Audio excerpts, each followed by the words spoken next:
be seated. Welcome back, ladies and gentlemen. It's nice to see you all back here today. I hope you all had a nice evening. We are now ready to receive the closing arguments.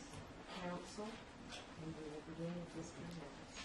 Harris. Thank you, Your Honor. May it please the court, ladies and gentlemen of the jury, counsel for the defendants. On behalf of my trial team, Rebecca and Gerald and Yvonne, and of course Bob back there, I appreciate how attentive all of you have been to our case. And we have the honor of representing, as you know, Susan Berniker. She is my client. And what we're about to do is I'm going to talk to you a little bit about what I think the evidence in this case has been and what it has established. And then Mr. Law here, who represents Hagen, is going to talk with you for a few minutes, and then counsel for the defendants will speak, and then I'll come back up and I'll have a few remarks at the very end. I'll try to keep it brief, but I want to go through some what I think are important parts of this trial and the evidence that you've seen. And I want to sort of begin where I began in the opening statement.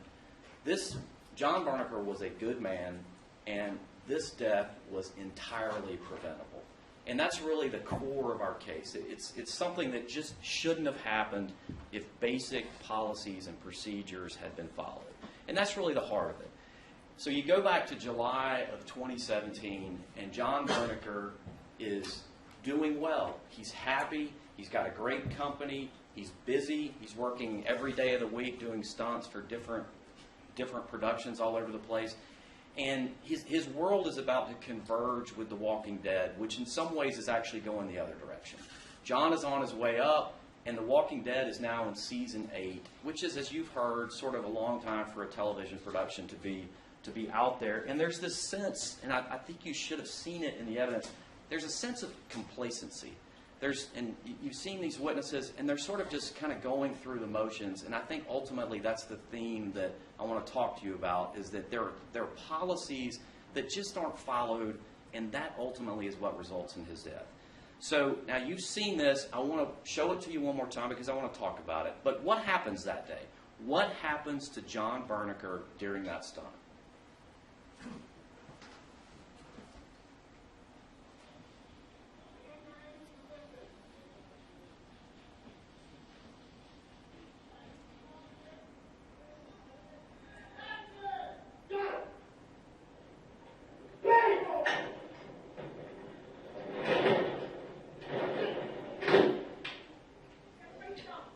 Now, it's painful to watch, but ultimately what happens is there's just a failure to plan for anything other than total success. That's what this case is about.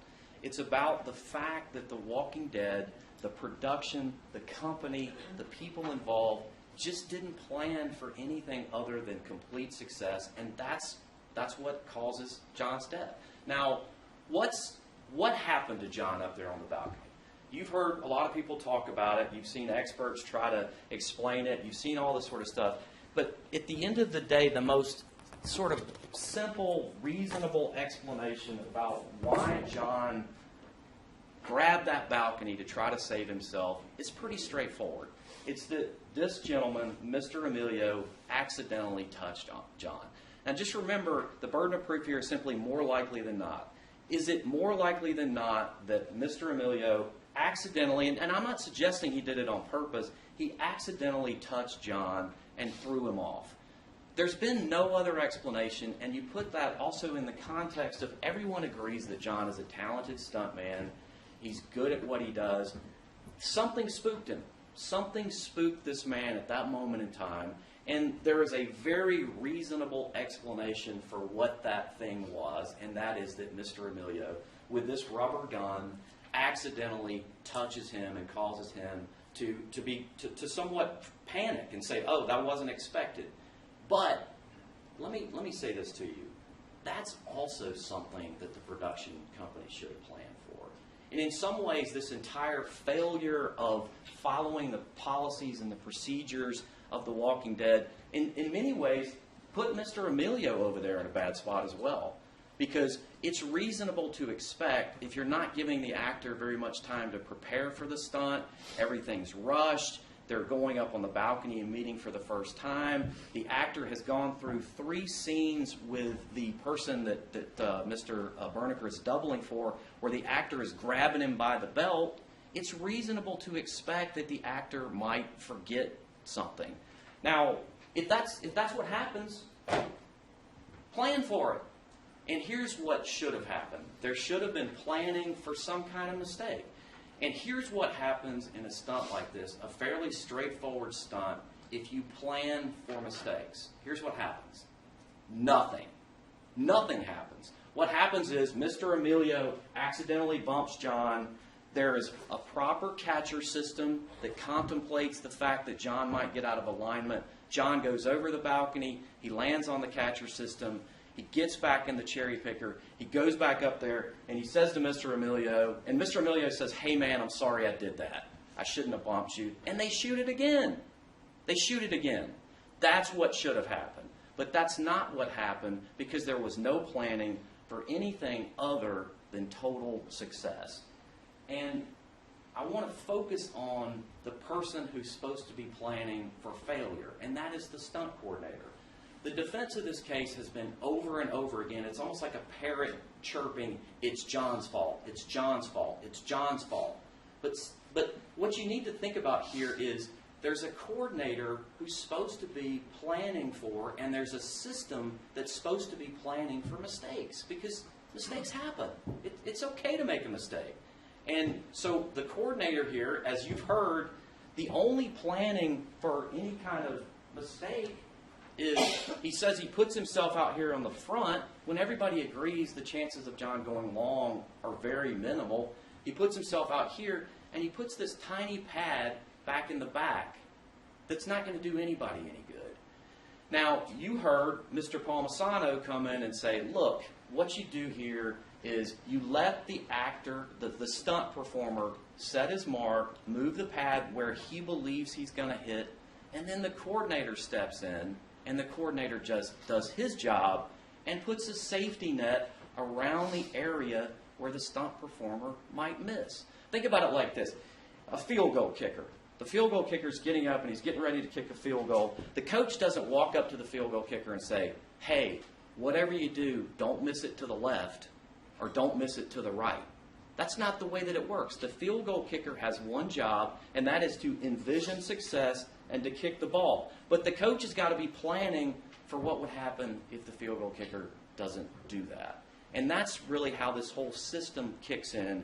And I want to walk through how it wasn't just this one day that the system didn't work. It's this whole period running up to John's death where there's a total failure of the checks and balances that should have been in place to prevent this tragedy from happening.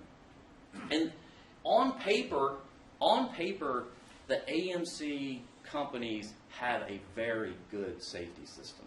On paper, it's good. It just wasn't followed. And let's walk through all the ways that this safety system was ignored. And you heard testimony about this. But let's start with the most basic thing. There is a safety manual, a safety policy that you've heard us talk about, probably too much, and if so, I apologize, but it's important. And you'll have these exhibits, and you'll be able to look at this safety manual and be able to go through it. And the safety manual is sort of the first thing that isn't followed, because the safety manual contemplates, it specifically says, and by the way, it's exhibit 36. 36, you'll be able to look at it.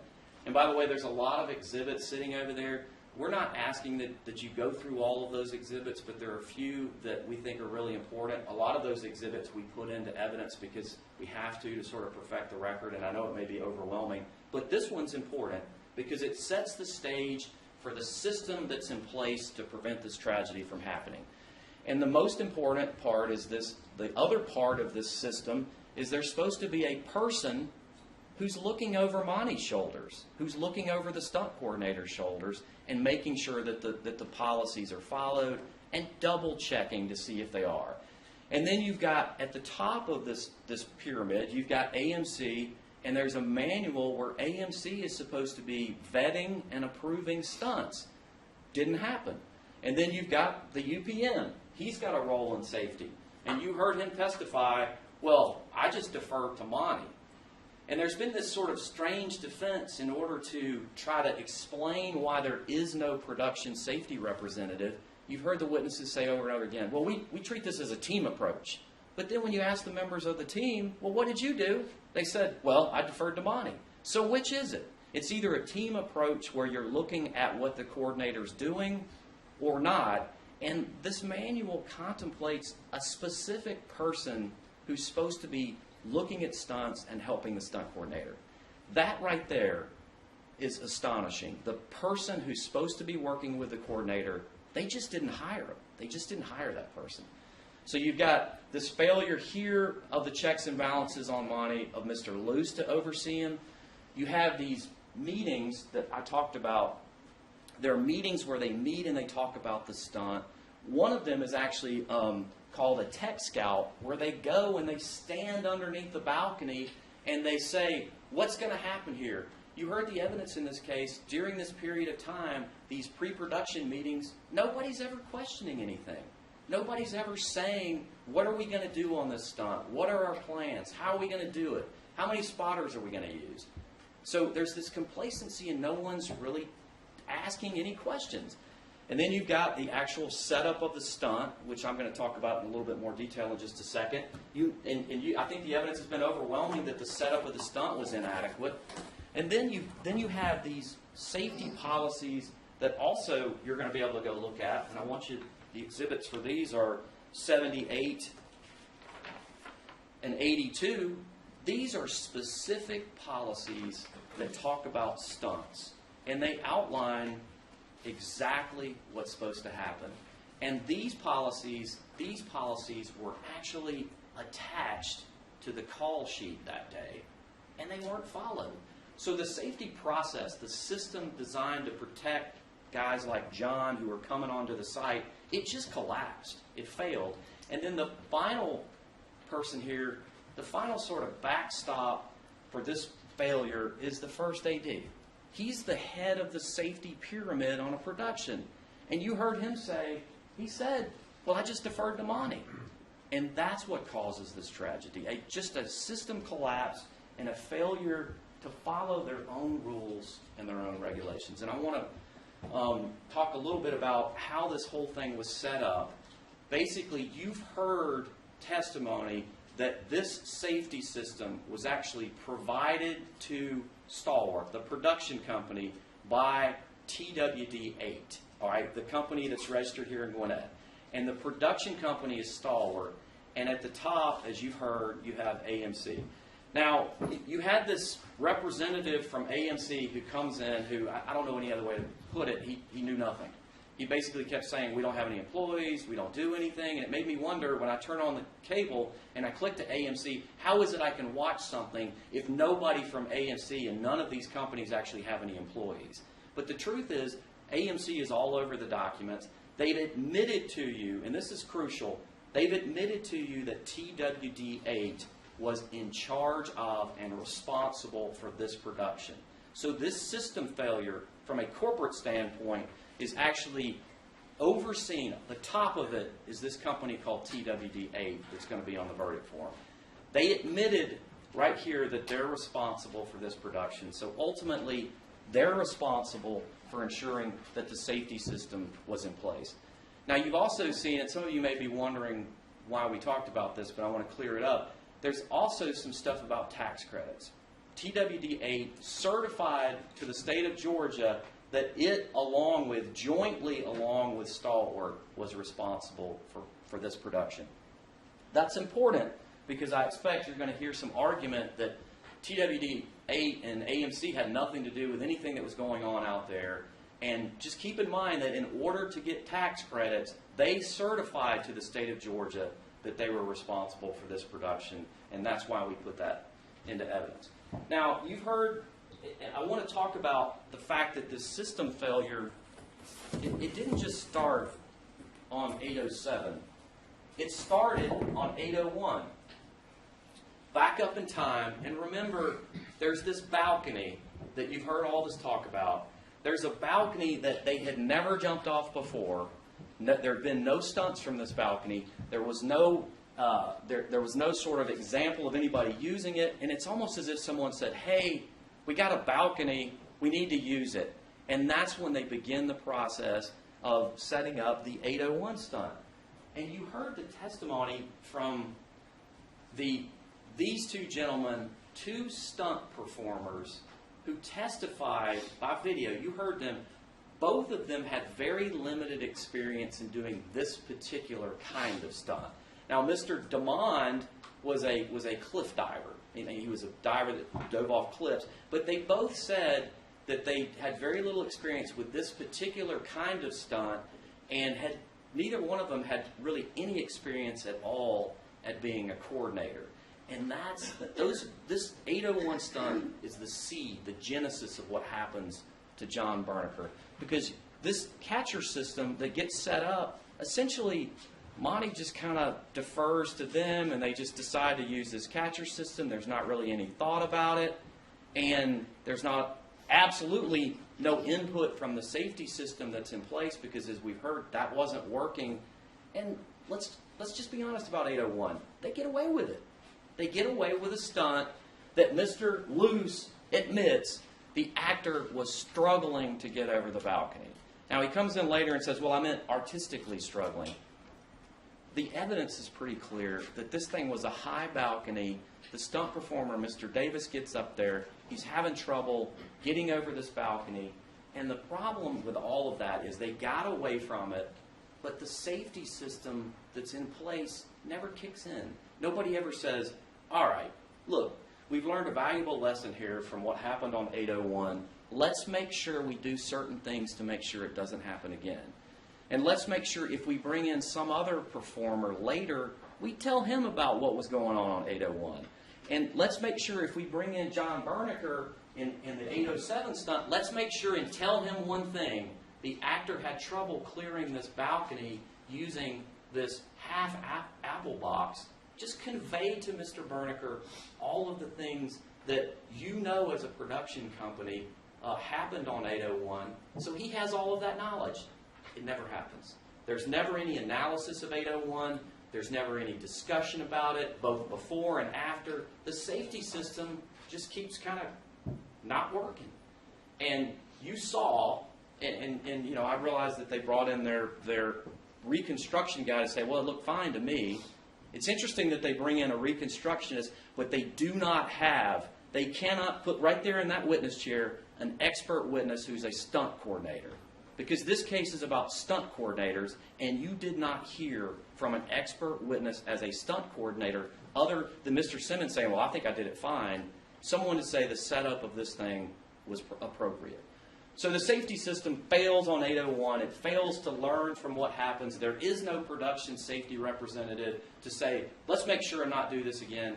And then we begin this sort of slow, now that we know what happens, this slow train ride towards the inevitable death of John Berniker that should have been stopped 20 different times by a working safety system. And you see, it begins right here with Mr. Simmons. The first thing that comes out, this is after 801. After 801, the first thing that Mr. Simmons puts down in his planning is a catcher system half as big as the one that they used on 801. No spotters, no nothing, no ambulance, no planning, and the whole thing just cruises along with nobody asking any questions. A collapsed safety system, a collapsed group of people who are supposed to be asking questions and who just don't. And then you have this sort of final catch, the safety system's sort of final catch, and that is the approval by AMC right before the stunt. And this happens literally days before the stunt. No questions, no vetting, nobody asks any questions, and we know what happens. Here's the manual that says it's imperative that it be followed. And you've heard all these people, and I want to stop and talk about this for just a second. You've heard all these people come in here and say, well, these are just guidelines. They're just guidelines. You know, guidelines can't replace everything that happens out there on a stunt. But then it says right there in that manual that if we follow this, we can limit our liability and provide a basis for a defense. So does anybody have any doubt at all that if they had followed their guidelines to a T, they would be standing here saying, we followed our policy? They were planning on using this document as a defense if they got in trouble and they followed it, but suddenly because they just completely ignored it, it's like, those are just, those are so aspirational goals. Aspirational goals or guidelines. This thing was designed to prevent this exact tragedy, and it wasn't followed. And it's pretty clear, had it been, we wouldn't be here. We wouldn't be here talking today. And so this whole language about imperative, that's why I wanted to sort of emphasize it. And then there's been this whole, and I just want to cut to the chase on this, there's been this whole argument that this whole thing is John's fault. But their own document make it abundantly clear that the safe setup and performance of a stunt rest solely with the stunt coordinator. Now, does John have, I'm not suggesting that John doesn't have some role in this. I'm not suggesting that. But going back to my field goal kicker analogy, the stunt performer is supposed to be thinking about how he's going to perform the stunt and how he's going to do it successfully. Their own policy in writing multiple times makes it clear that their defense here just can't withstand any kind of scrutiny because the coordinator is in charge. And Mr. Palmisano talked about these documents attached to the call sheets, and what he said was, we put these safety policies related to how you perform stunts, we put them on the call sheet because they are the collective knowledge of all of the stunt coordinators that have gone before. Mr. Palmisano, one of the most respected stunt coordinators in the industry, you heard him say that basically there's a committee that puts these safety guidelines out, and it's really meant to help folks like Mr. Simmons. It's meant to assist him. It's not meant to hinder him. It's meant to help him out and to say to Mr. Simmons, hey, remember, you're in charge here, and there's a couple things you need to do. You need to make sure you assemble the catcher system. You think about what an appropriate catcher system is, and you contemplate failure. And you make sure you have enough spotters in case something goes wrong. It's meant to help him out, and it's just ignored. So there's these overarching policies that are ignored, and then there are these very specific policies. So even if you buy their argument that, well, the safety manual is just a guideline, all right, fine, throw that in the garbage can. If you're going to ignore your safety manual, fine. You have two specific policies that you attach to the call sheet that were ignored that prevent this from happening. All right, and so the train just chugs along towards the cliff, just chugging along with nobody stopping it, and then you have the final stunt budget that's in this planning process, and there's nothing in there. There's no planning for any eventualities. You've heard repeatedly, and most of the time unresponsive to the actual question, witnesses say things like, well, if John had asked for more, we would have gotten it to him. Or if John had said he wanted bigger pads, we would have gotten him some. If he said he wanted boxes, we would have gotten him some. All right, well, two things there. Number one, it's not his job, it's the stunt coordinator's job, and don't put him in the position of having to coordinate his own stunts, but let's just assume for the sake of argument that that's legit. You've heard they didn't have anything else. Mr. Simmons said, well, I think we might have had 24 boxes somewhere, but they didn't have any additional porta pits. And so this whole argument that if John had said, well, I want some more stuff, that they would have stopped the production. They would have said, okay, John, we'll accommodate you. One of the features of the jury system is this. You're not supposed to check your common sense when you walk through the door of the courthouse. You get to use your good walking around sense that helps you get through life. And when you use common sense, does it make any sense that this man's going to be able to say, whoa, stop everything, stop the production, let's go downtown and get some more porta pits because Mr. Simmons failed to plan for this eventuality? That's not the way it was going to work in the real world. But final check here, this budget, it just kind of cruises through and nobody asks any questions. And then we get to the day of the stunt, to the Monday before the stunt.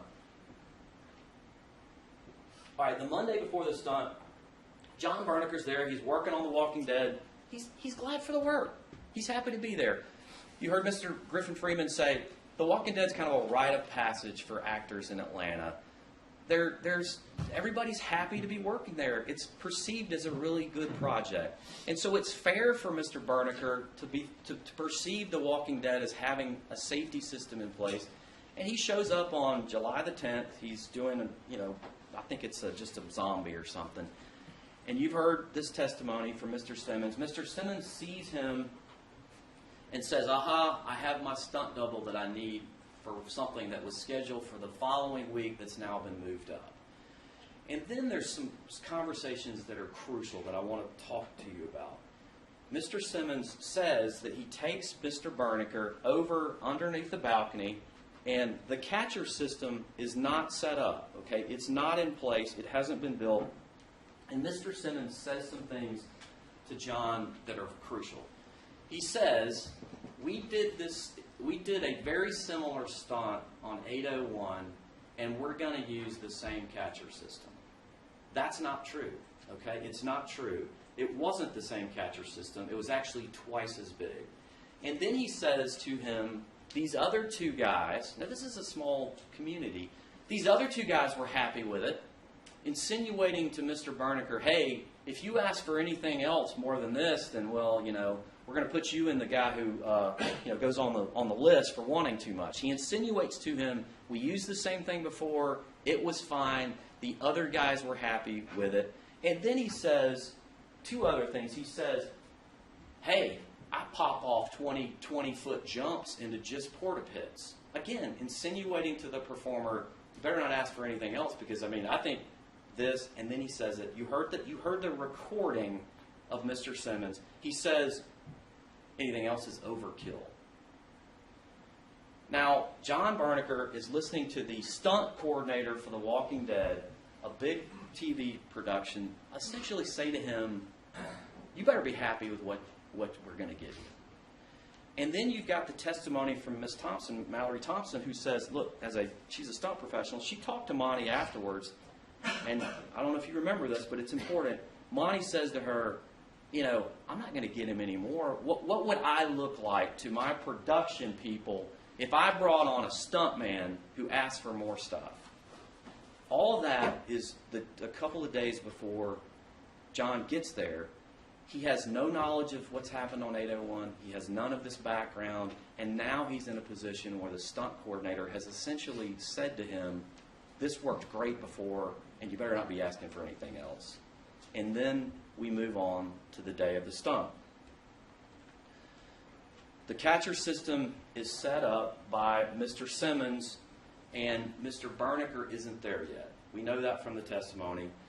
He gets there, he goes to makeup, he comes out, and at this point in time, the testimony is a little bit conflicted on this, but I think one thing is very consistent. There's not a whole lot of rehearsal. There's not a whole lot of discussion about it. There's not a whole lot of talk about it. And what ultimately ends up happening is that they go up on the lift to the balcony. And again, this is a situation where the system has put both of these performers, both Mr. Emilio and Mr. Berniker, in a bad spot. Because they're being asked to do something, there's been very little rehearsal about it. Mr. Emilio testifies the first time he meets John is up there on the balcony. Now, there's no reason to have it like this. There's no reason why there shouldn't have been more planning, there shouldn't have been more thought, there shouldn't have been more rehearsal, there shouldn't have been more discussion. But they come together on this balcony, and you've heard me describe what happens. Mr. Berniker, in a very foreseeable way, something happens to him. He gets caught up. And let's just be clear about this. They're critical of him. The defense is critical of him for holding on for dear life. Because at some point, something spooks Mr. Berniker, as we've discussed, and he holds on for dear life. And that's what swings him under the balcony. In an area that's unpadded, and there's just no reason why it shouldn't have been, because it's completely foreseeable that the stunt performer, for whatever reason, let's say a fly flies into his eye right when he's standing there.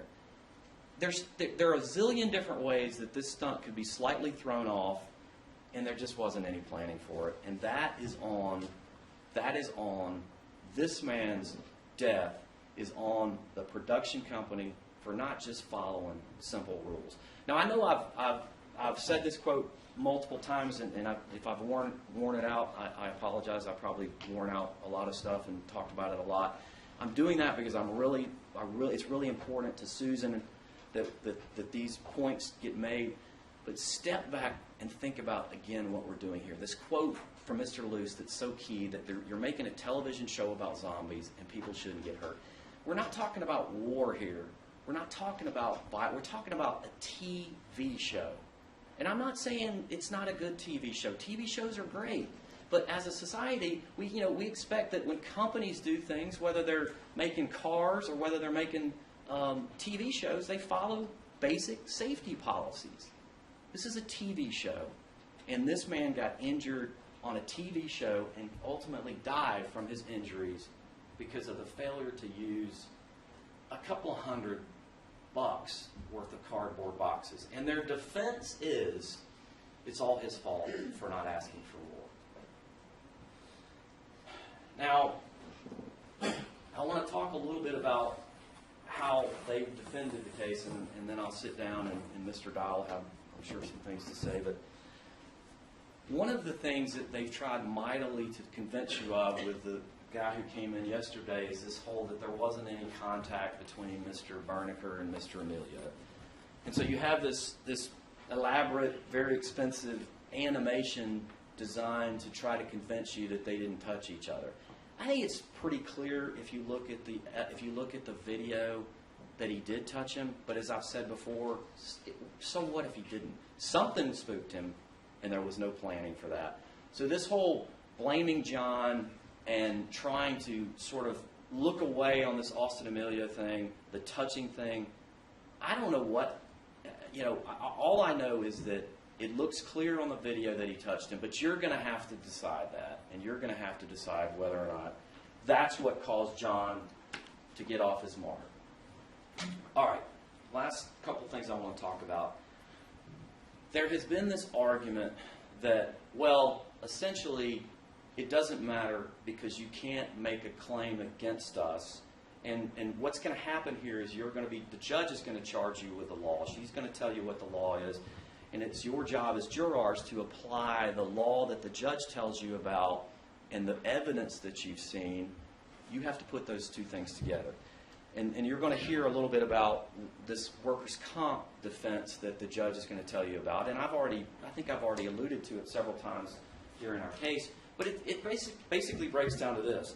The defense is he's an employee. John Berniker is an employee of Stalwart, and therefore he can't sue us. He's barred from suing us. That's what this is all about. So the same company that has ignored its safety policies, that has ignored all of these things that it should have done under its own documents to make sure that this didn't happen, comes in and says, well, doesn't matter, he's an employee, so he can't sue us. All right? Now, it's a strange defense, and it's a tension with itself, because it's essentially, well, it's all his fault. He was in charge. It's all his fault. He should have asked for more. And by the way, he's an employee, and he can't sue us. You're going to have to reconcile that defense. But you also, go back to your common sense. You've seen the evidence about whether or not Mr. Berniker is what's called an independent contractor versus an employee. That's the reason we put all this evidence in. And it's actually one of the questions it's going to be the first question that you're going to have to answer on the verdict form.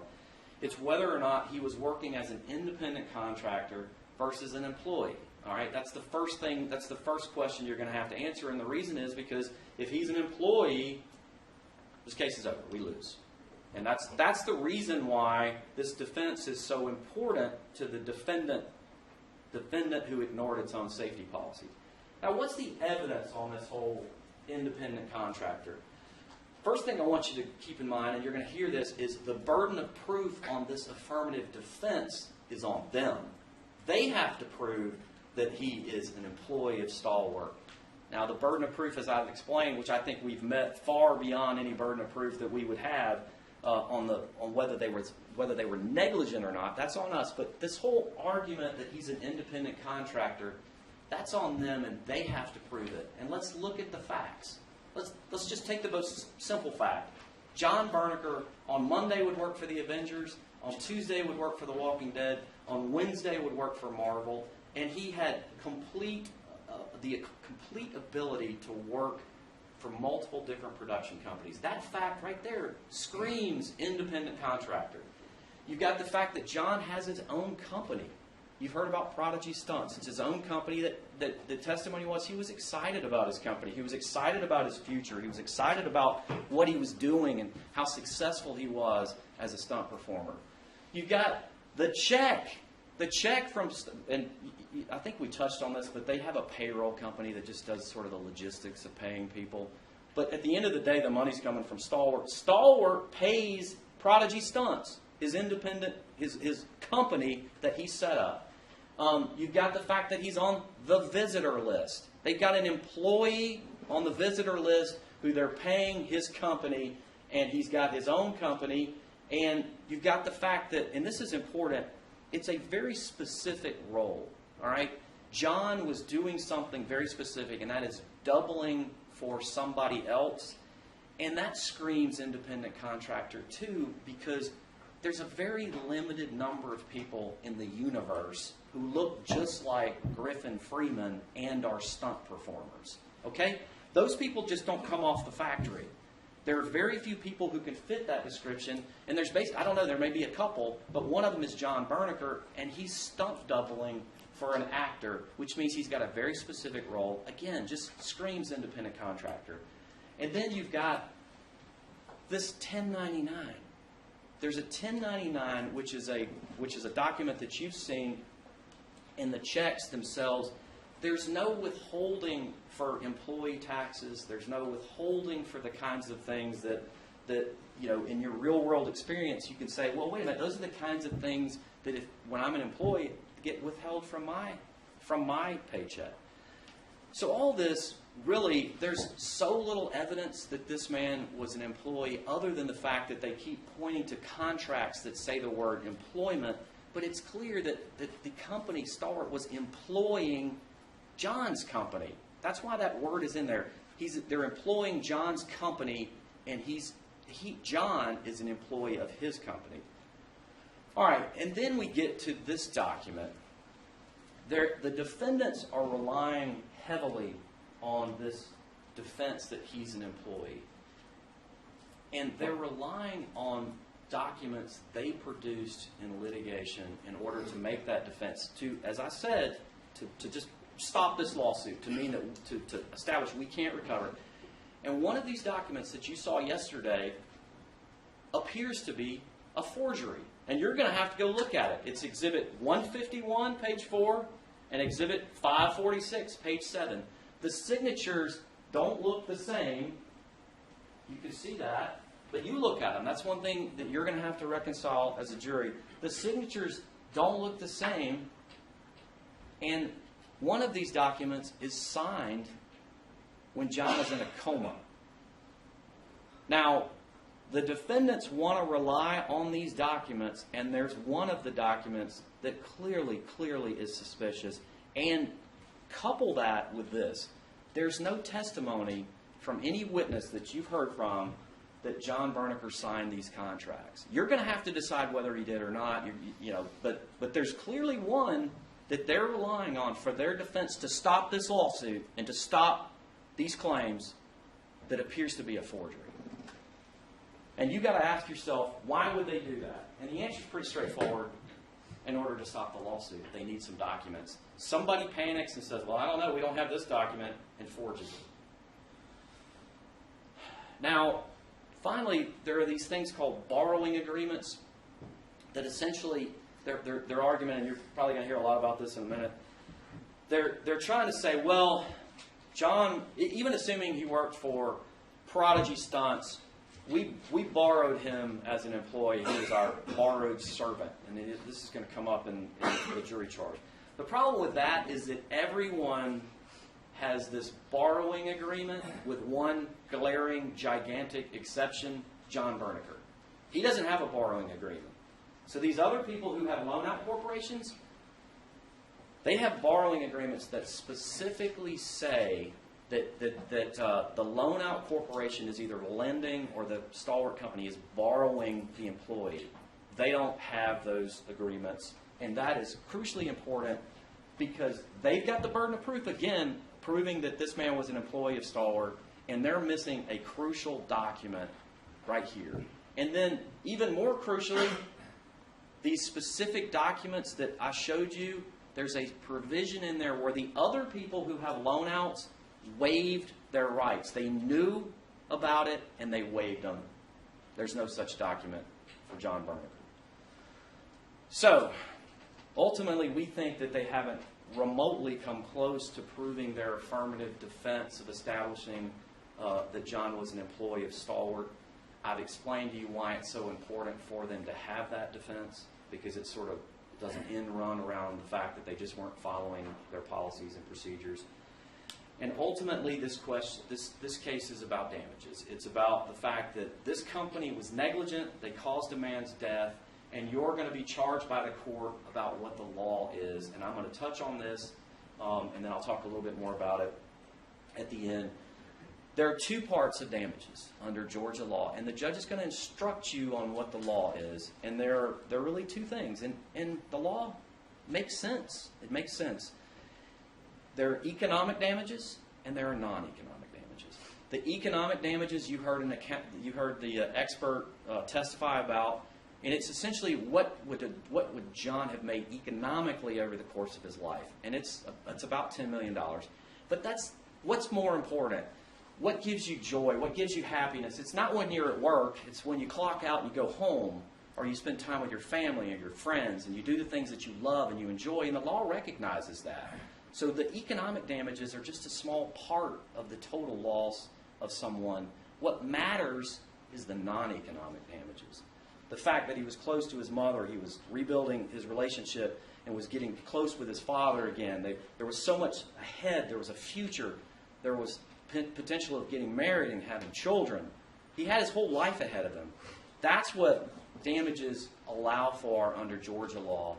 And there's going to be a document that's in evidence where you can figure out, and you've also heard some testimony about this, about the fact that John would have lived, and you do it based on this legal document, he could have lived another 40 to 45 years. And you have to value life. And that's the reason why we ask all those questions in jury selection about whether people were comfortable with that notion, because that's what the law allows. And so we're going to come back and ask for damages for the full value of John's life, the full value of a rich life, a man who clearly loved life. And we showed a lot of photographs to you. Maybe we showed you too many. If so, I apologize. But the reason we did that is just to give you a flavor of just what a good guy this guy was. He just was happy.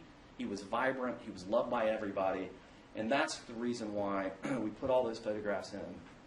And we're going to ask you for a verdict that reflects the rich, full tapestry of just a really good guy who absolutely shouldn't have died.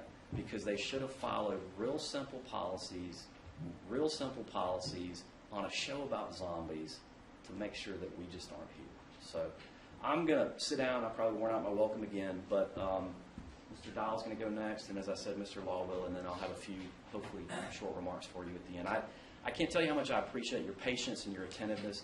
It's an important case for this family, and I'll talk to you a little bit more about it in a few minutes.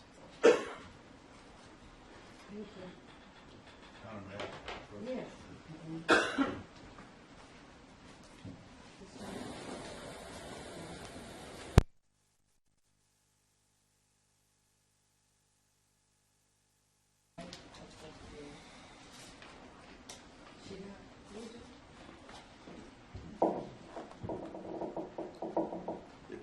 It could be a little bit, Your Honor, so if they think they need a break. Okay. All right. That's fine. All right, so we'll take a break, like a 10-minute break. Remember, you can't discuss anything until you begin your deliberation.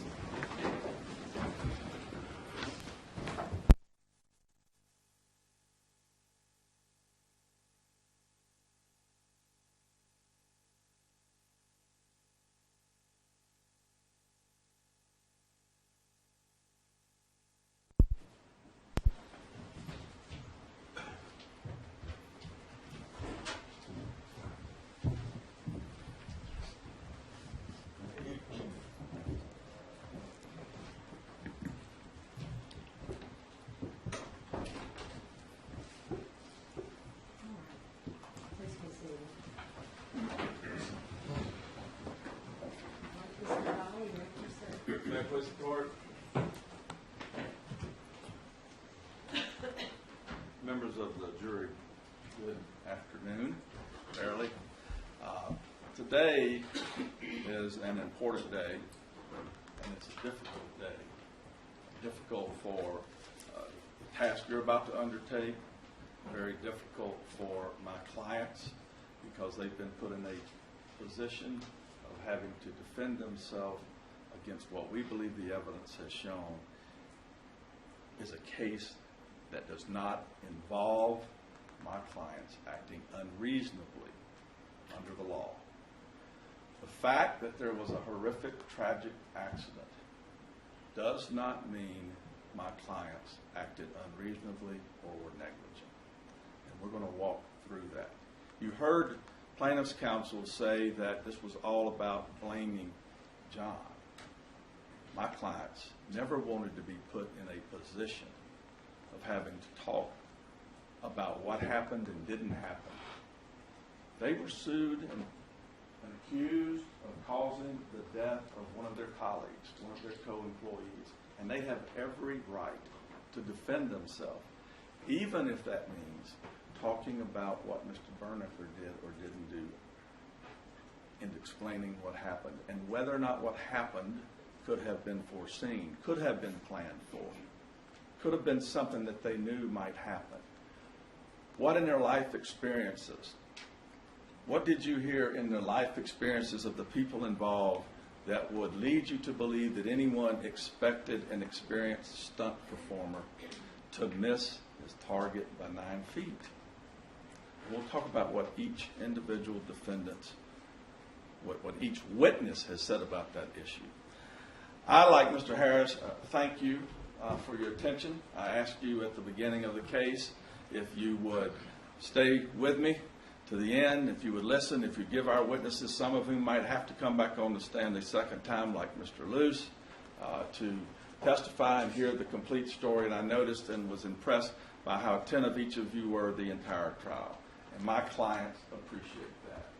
I've had the distinct honor and pleasure to defend these men. Monty Simmons, Austin Emilio, Jeff January, Tom Luce, and the companies that we also represent. I've been able to do it with my son, Jad, and as I told you, my almost son, Josh Wood. And it has been a pleasure to defend these good men. I'm going to first talk a little bit about a couple of them because of the role they played. Then I'll move into talking about the stunt and who was involved in that, what the evidence is and what the law is related to that, and we'll move through the various aspects of this case. Please keep in mind, I only get to talk one time. I don't get to talk twice, and I don't have two lawyers to get to talk. So I owe it to these men to argue the case on behalf of each of them, and I owe it to all my clients to argue the case on behalf of each of them. So I appreciate your continued attention as we talk about what we say the evidence showed. We heard a lot of argument about plaintiff's counsel, but we didn't really talk a lot about and support that with citing to what witnesses said or documents said. He talked a lot about innuendos and insinuations, but really didn't talk about what the witnesses actually said on the witness stand. We're going to try to do that for you. The first couple of people I want to talk about are Mr. Tom Luce and Mr. Jeff January. These two gentlemen were in large part responsible for ensuring that there was a good safety management program on the set, for coordinating that, for facilitating communications, for making sure that people understood when there were things that needed to be done to ensure the safety of the employees on the set. Mr. Luce, you heard, has been in this business for 40 years. He testified twice. He testified to you about all the involvement he has in safety, how he's been on the forefront of creating new safety training programs for people who are members of the Directors Guild. he readily explained to you how they manage safety on the site. You heard from Mr. Luce that when they work as a team, and that they try to make sure that for any safety issue that arises, whether it be something environmentally, whether it be stunts, whether it be construction, whether it be electrical, they try to make sure that the folks that know the most get involved in making sure that those activities are performed safely. They have daily meetings in the morning. They have meetings during the day when a particular issue will arise. They set up safety hotlines so people can call if they have safety concerns. They had a safety orientation at the beginning of season 8 where an outside safety consultant came on board and went through all of the IIPP. When it was provided to Mr. Luce, you recall he testified, it was provided to him by Mr. Jodowski, who is an officer at TWD 8, and when it was provided to him, they talked to Mr. Jodowski about exactly how it should be utilized. It's a guideline, it's a reference, it says it right in it. People say that because that's what it says. And they said, we think we have a pretty good safety management program in place. We have a good record. You didn't hear anything about any similar accidents. Nothing. If this was a slipshod, shoddy operation that didn't care about safety, that had grown complacent, where are the similar accidents? Why didn't it happen? Why didn't it happen over and over? Why weren't there reoccurring accidents? Because that's just not factual. It's just not true. You heard Mr. Luce, again, talk about all the things that they try to do to ensure that this is a safe place to work. And the proof's in the pudding. Yes, we had a very horrific accident on July 12th, but there's simply no evidence that this was an unsafe place to work. The communication that is facilitated by Mr. Luce and others between the folks that can do the most to make it to safety has a proven track record. And believe me, these are good lawyers over here. If there were a lot of other people who were dissatisfied with the way safety was, or who had an opinion that it was an unsafe workplace, that they didn't care about safety, you would have heard from them right there on that witness stand. And you didn't have a single person who worked on that set come and tell you that The Walking Dead and its production team and Stalwart did not care about safety. There's simply no evidence of that. What you have instead is a lawyer taking a policy that was provided and created by some outside consultant, that was provided again to Mr. Luce and his team, and going through it and trying to nitpick and find things that weren't specifically followed, and then say, therefore they're unsafe, and that lack of safety is what caused this accident. But there's been no connection between any lack of strict adherence to a policy that they were told they didn't have to strictly adhere to because they had a good program already in place, and this accident. The closest they get is trying to argue that Monty Simmons didn't contact this title of a person called the production safety representative before the stunt. But you heard Mr. Luce testify that he in fact did call an outside safety representative before this stunt. That's the evidence. And you heard Mr. Luce describe that they had a team of people offset that they consulted with about safety when issues came up. It could be environmental. It could be structural. It could be any type of issue that relates to safety. They didn't depend on a single person with a title. They depended on a team of people, both off the set and on the set. That's what the evidence is. They didn't need to have a single person identified as a production safety representative to have a safe work site. And the evidence is that they did. Assisting Mr. Luce in that effort was Jeff January, the first AD. He is a person on the set that is responsible for ensuring that safety issues are addressed. What did Mr. January say? He essentially said the same thing Mr. Luce did, because it's true. We work as a team. We rely on each other. We communicate with those with expertise. And yes, that includes the stunt coordinator. When we have a stunt, we defer to the people with expertise, and that's the stunt coordinator and the stunt performers. They know more about that. They're experienced at doing that.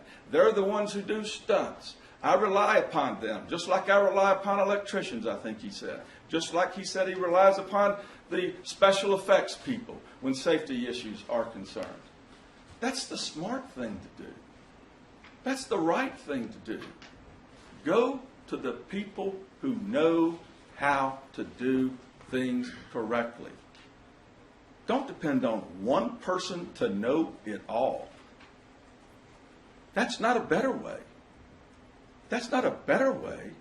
The best way is to make sure you get the right people involved. And Mr. Luce and Mr. January did get the right people involved. And that's why you haven't seen a parade of witnesses that will testify that they felt like the set of The Walking Dead was unsafe. It just has not happened. In fact, it has been the opposite. You heard Griffin Freeman talk about some of the safety, how safe the set was, and people were concerned with things even with prop guns. You heard him talk about how he was strapped in when he went up on the scissors lift with harnesses. You heard Austin Emilio talk about how safety was so important. He was repeating exactly what Mr. January said. Safety is a priority, and the record shows that it is. Now, I'm going to change gears a minute and talk about the actual stunt. Now, Mr. Harris, in his discussion of the stunt, started at the end. He basically said there was an accident, therefore something must have gone wrong. There was an accident, we know what happened, so it should have been planned for. Since we know this accident happened now, as it turns out, you should have had a catcher system where Mr. Bernacker failed. That's what he's saying. That's hindsight. Hindsight's 20/20. That's Monday morning quarterbacking.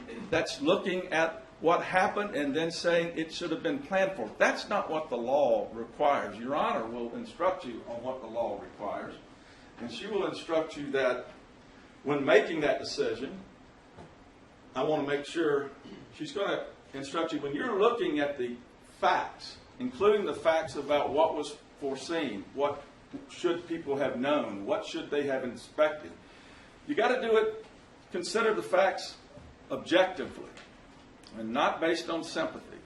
That's really all the facts, but it's particularly important when you're deciding whether or not, in fact, anything in these people's life experiences, anything in Monty Simmons' experiences in his career would have alerted him to what happened here. Was it truly foreseeable?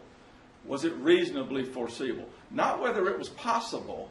That's not what the law requires you to prevent. Not what's possible. What's reasonably foreseeable to you based on the circumstances that existed on July 12th. And Your Honor will instruct you on foreseeability. And when she instructs you, you'll see that that requires you again to go back to July of 2017. Start there with what people knew and decide whether they were reasonable in their planning and in what they expected. Again, the law does not require you to look into the future for something you've never experienced and plan for that. It requires you to do, not based on hindsight, but based on foresight on your own experience. So what did the people know? Let's look at who the people were that were involved. Who's who? Who are people that testified to you about what their expectation was concerning a stunt coming off that balcony? The first person we would suggest to you is Mr. Bernacker. Obviously, he couldn't testify, but his actions speak for him. What he did on those days leading up speak for him. He's an experienced stuntman and a coordinator. He's got at least 10 credits as a coordinator. He understood the role of a coordinator. He understood the role of a stuntman. We know that he also was someone who was very safety conscious. We heard that from Ms. Bernacker. That he was very safety conscious, that he took it seriously, that at least once and maybe twice as a stunt coordinator, when he felt like he was not being provided with the safety measures he needed in order for the performers to do the work safely, He wouldn't do it. He walked off the job. He wouldn't go forward because he cared about safety and he wasn't going to put people in harm's way. He also, we heard from Ms. Bernecker, as a stunt performer when he was the stunt man. And he was asked to be leaning over a high building, and he wasn't comfortable with the harnesses that were going to be used. He didn't feel like that was safe. He felt like that was unnecessarily putting him in harm's way. He refused to do the stunt. He knew he had that right. He exercised that right because he's very safety conscious. He would not knowingly, willingly, voluntarily put himself in harm's way. He had a proven record of that. So what did John Bernecker tell us about this stunt and whether it was set up safely? He first met with Mr. Simmons on July 10th, and they went to the site of the stunt, and they talked about it. They looked at the railing. They looked at the balcony. They talked about the catcher that was going to be used, the type of catcher that was going to be used, that he was going to be expected to go over the railing. And he didn't express any dissatisfaction or discomfort or uncomfort with the fact and the way the stunt was going to be done. He comes to the site on July the 12th. They rehearse a little on the ground. They talk about the stunt on the ground. He sees the railing again. He sees the balcony. The catcher system is actually in place. They end up having to move it inside and tear it down. And then Mr. Bernecker helps Mr. Simmons put it back together. He knew exactly what the catcher system was and what it was going to be. And he never expressed any dissatisfaction with it. A person with a proven track record of willing to say, no, I'm not going to do this. Willing to say, I'm not going forward. The idea that somehow he was intimidated into not being who John Bernecker was is just not supported by any evidence. The evidence is he would speak up. And here he never expressed any concern with the type of catcher system that was in place, the size of catcher system that was in place, and in fact, he located it. And of course, he didn't have any concern that he was going to go under the balcony and to the left because he moved the catcher system out, away from the balcony, not under the balcony. And by some people's estimation, Gino's estimation, he moved it out about 1 to 2 feet away from the balcony. So clearly this experienced stuntman and this coordinator didn't believe, didn't anticipate, didn't expect, didn't foresee that he was going to go under the balcony and miss the middle of that catcher pad, his target, by 9 feet. Remember, he's trying to hit the middle of that pad. And he misses it by plaintiff's own experts' calculations by 9 feet. Mr. Simmons, and I should say this right now, as you're viewing this evidence about what is reasonable, what would a reasonable person have done leading up to this event, keep in mind, we're not dealing with ordinary people. We're dealing with stunt professionals. They view things differently. They do things that ordinary people do not do. They make the unsafe safer. They take risks that people aren't willing to take. They view things differently. So when you're deciding, is this reasonable? You must put yourself in the head of stunt professionals. They're going to look at a 10 by 10 catcher system a lot differently than maybe someone else because they fall for a living. They take risks for a living. They do dangerous things for a living. They understand things differently than we do. So that is the viewpoint from which you will view the evidence. A stunt professional, an experienced stunt professional. Mr. Simmons, very experienced, been in the business since 1981. 1981. As a stuntman and as a coordinator. He has been the stunt coordinator on The Walking Dead for 6 seasons. I think I might have said 6 episodes in my opening. I meant 6 seasons. Many episodes. Again, if Monty Simmons was so complacent and so uncaring about safety, where are the similar accidents? Where's the string of witnesses that would come in and talk about similar accidents happening, fall accidents happening? Where are they? They're not there. His track record speaks for himself. He's been out there for 6 episodes. You didn't hear a single witness talk about a single incident where Mr. Simmons acted unsafely. Not a single witness came in here and said that. In fact, everyone who testified about Mr. Simmons, every single person who was asked about him said that he was good, he was safety conscious, he cared about safety, he was capable and competent stunt coordinator. Even plaintiff's own expert said that. Mr. Palmisano said that when asked. Nobody came in here to support the plaintiff's theory that Monty Simmons just didn't care, that he was complacent. Nobody. The evidence was just the opposite of that. Just the opposite of that. Monty's also been a coordinator, I told you, for a number of years. Who's another stunt professional who testified? Here's what Monty said. He said, I have never heard of anything like that, and I couldn't conceive of it. And John didn't either, by the fact that he moved his pads out. Yes.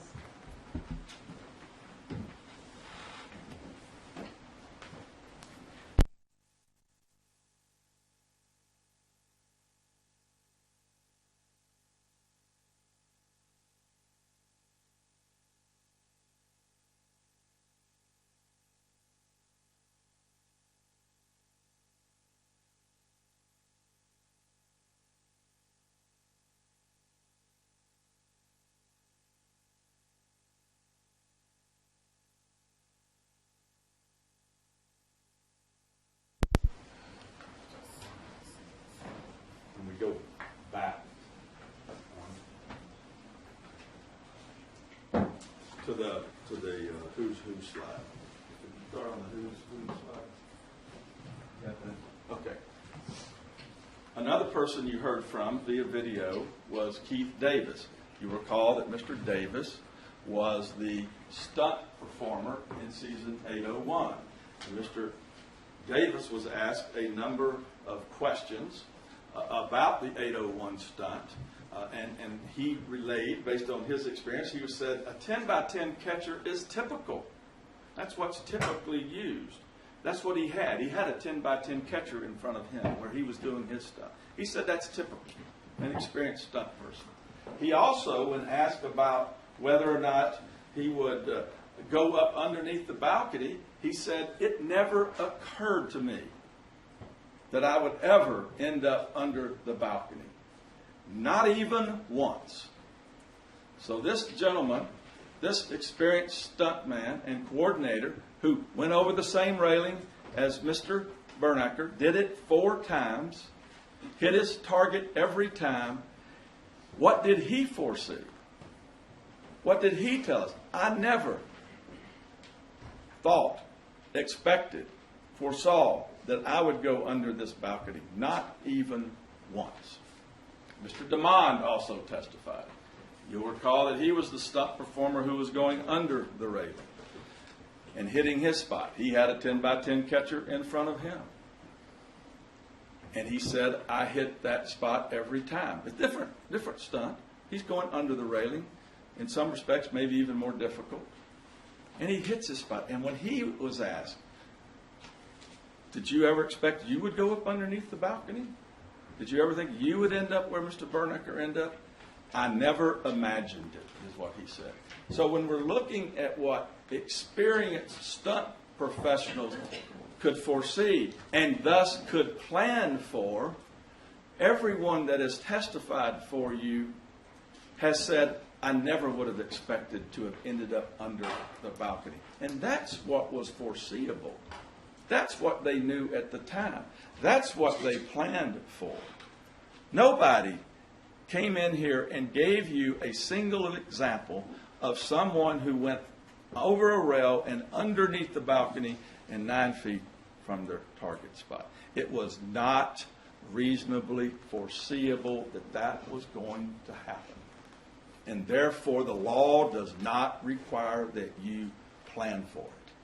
You only plan for that which is reasonably foreseeable to stunt professionals, and every single one testified that they did not foresee this happening, and therefore they did not plan for it. The best evidence of they didn't foresee it is none of them asked that the padding be put back under the balcony against the wall.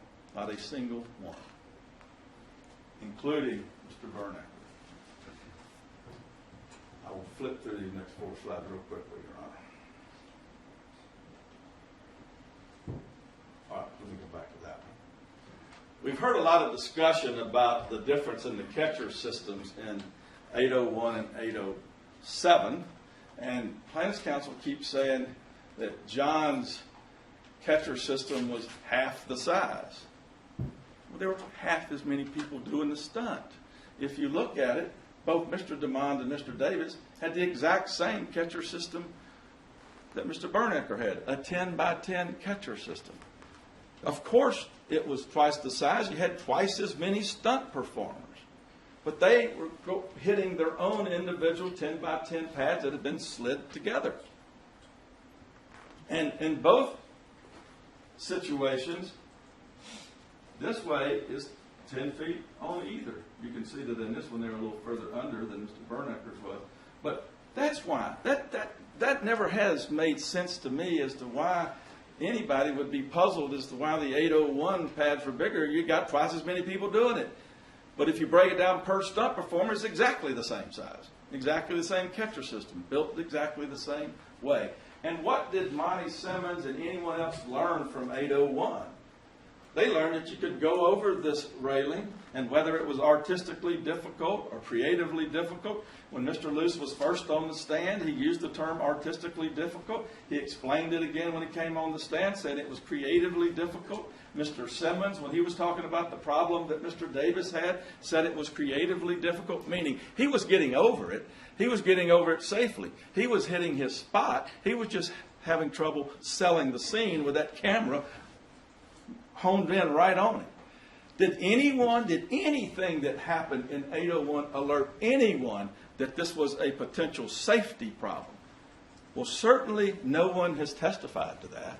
No one involved in the stunt testified to that. Mr. DeMond didn't testify to that. Mr. Davis didn't testify to that. Mr. Simmons didn't testify to that. Mr. Luce didn't testify to that.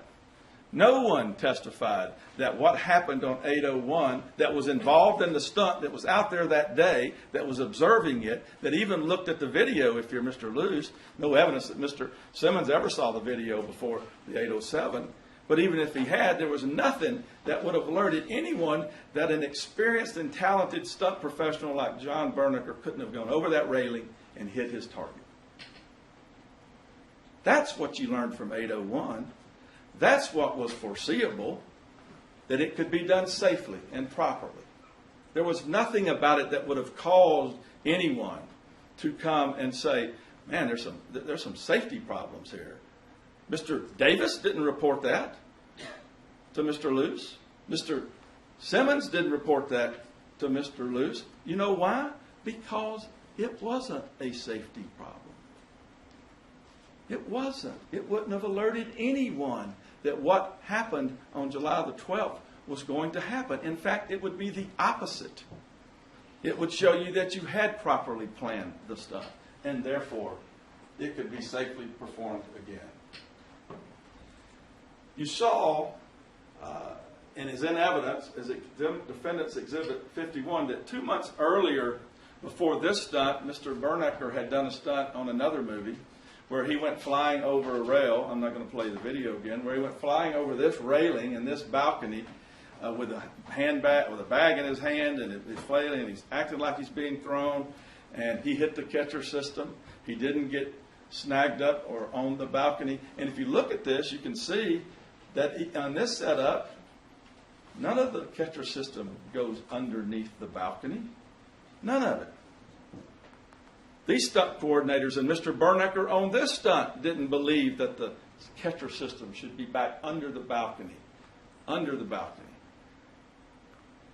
So we have a fifth example involving Mr. Bernacker, or a fifth example from stunt folks who didn't believe setting up the catcher system under the balcony was necessary. Now, before we start these next series of slides, I want to talk for a moment about Mr. Carhart, who yesterday was cross-examined about his company and things his company did, Exponent. It didn't have anything to do with this case. Mr. Kennett, plaintiff's expert, also worked for Exponent, by the way, in his past. He testified to that on his direct. Mr. Carhart spent a lot of time, did a lot of work, wanted to find out what happened, and we don't make any apologies for that. These men over here deserved a good defense. He wanted to know what happened. The video doesn't tell you everything that happens. There are accepted tools that you can use to better understand exactly what happened. And that's what Mr. Carhart did. He looked under the rock. He turned back the curtain. He used tools that are available and were available and used by Mr. Kennett. He admitted that he's used those very same techniques before. So he did a 3D scan of the site. He used reverse camera projection. He did photogrammetry. That's science. Those are accepted. You'll notice that while he complained about how expensive it was and how he believed it was unnecessary, Mr. Harris never challenged that they were valid and they were useful. And they're used by people to try to find out exactly what happened. The video was set up, of course, to show a certain scene, and it was quite a distance away. So we don't apologize that our expert was thorough, that he wanted to get to the bottom of what happened, that he wanted to offer these men a proper defense. No apologies. We make no apologies about that. Finding the truth is our goal. And doing what you can do and using the tools available to you, there's nothing wrong with that.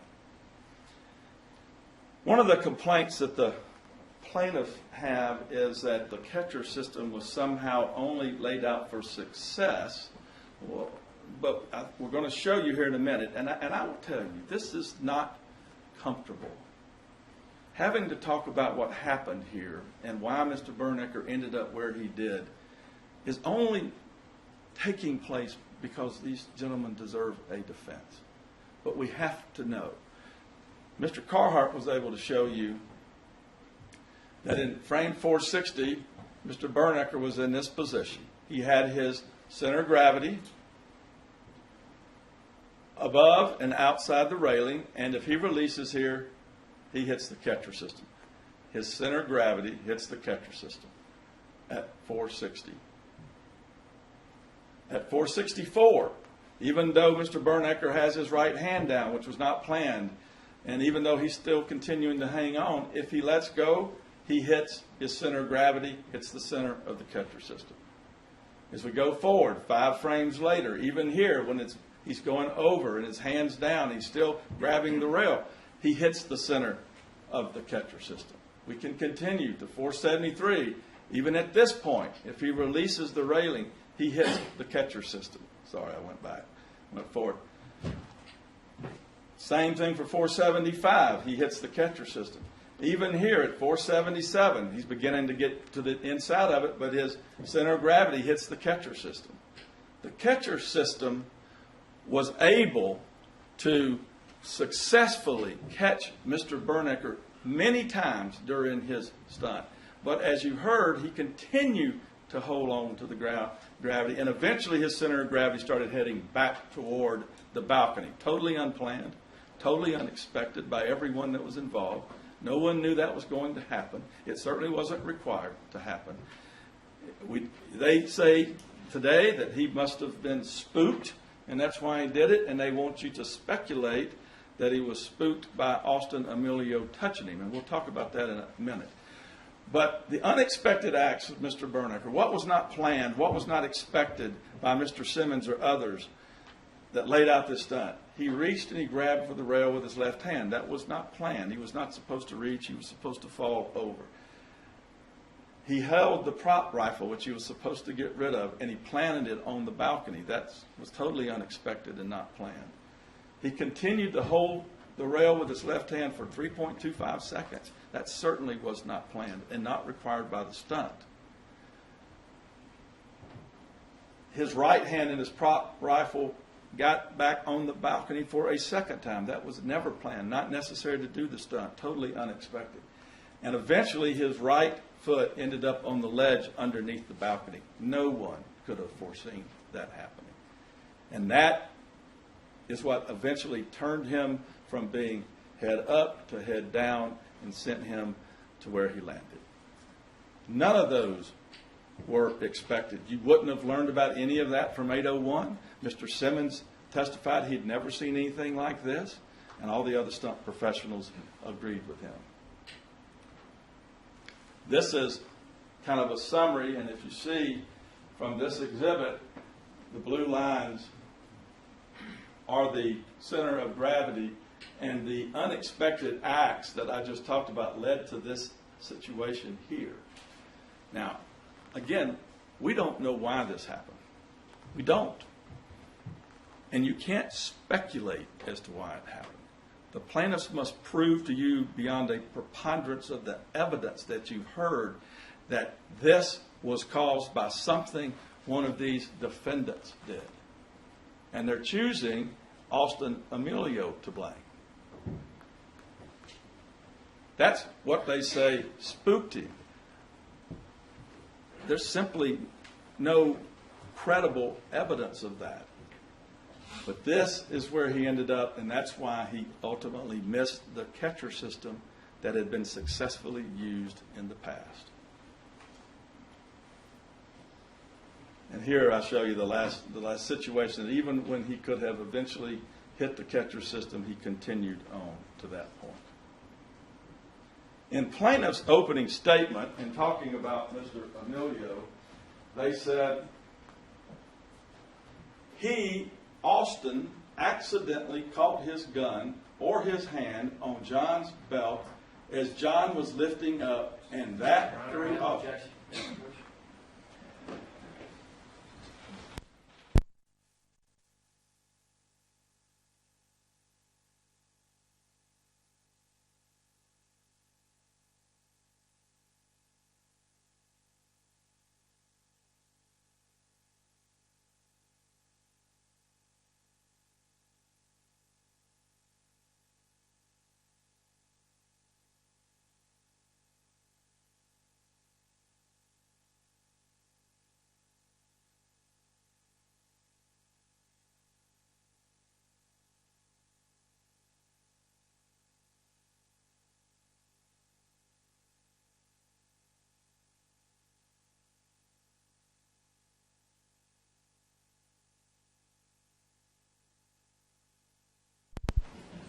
In opening statement, Mr.